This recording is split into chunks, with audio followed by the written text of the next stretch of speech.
హనుమంతుని జన్మతిథి చైత్రమాసంలోన వైశాఖ మాసంలోన ఎప్పుడు చేసుకోవాలనే సందేహం వస్తూ ఉంటుంది. ఆ సందేహాన్ని నివృత్తి చేసుకుందాం. అందరికీ నమస్కారం. బుచ్చమ్మ తెలుగు ఛానల్కి స్వాగతం. కలో పరాశర స్మృతి అనే శాస్త్రాలు చెబుతున్నాయి.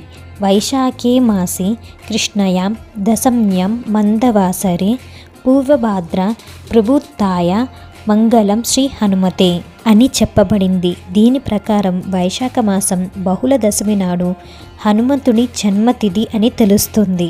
అయితే కొన్ని ఇతిహాసాల ప్రకారం చైత్ర పౌర్ణమి నాడు నికుంభుడు తదితర రాక్షసులను సంహరించి హనుమంతుడు విజయం సాధించినట్లు కనిపిస్తుంది. అంతేకాదు, శ్రీరాముడు సీతామాతతో కలిసి అయోధ్యను చేరుకున్నాక లంకలో రావణునిపై విజయానికి కారణం హనుమయేనని రాముడు ప్రకటించి చైత్ర పూర్ణిమను హనుమాన్ విజయోత్సవంగా నిర్ణయించారంట. ఈ కారణంగా ఆ రోజు హనుమద్ విజయోత్సవం చేసుకునే సాంప్రదాయం కొన్ని చోట్ల ఉంది. దీన్ని ఉత్తరాదిలో హనుమంతుని జన్మతిథిగా చేసుకుంటారని పండితులు సూచిస్తున్నారు. అలాగే చైత్ర పౌర్ణమి నాడు హనుమంతుని విజయోత్సవం దక్షిణాదిలో ముఖ్యంగా తెలంగాణ ప్రాంతంలో చాలా ఘనంగా జరుపుకుంటారు.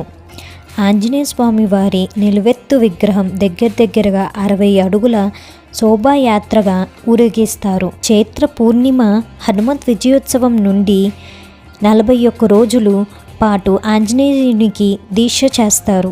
ఈ దీక్ష చివరి రోజున హనుమంతుని జన్మతిథి చేసుకుంటారు. ఈ 41 రోజులు తెలుగు ప్రజలు ఆంజనేయునికి ఉత్సవాలు జరుపుతారు. వైశాఖ బహుళ దశమి నాడు దీక్ష విరమణ చేసి వైభవంగా పూజలు నిర్వహిస్తారు. హనుమాన్ జన్మతిథి వైశాఖ బహుళ దశమి నాడు, అలాగే చైత్ర పూర్ణిమ హనుమత్ విజయోత్సవం కింద జరుపుకుంటాము.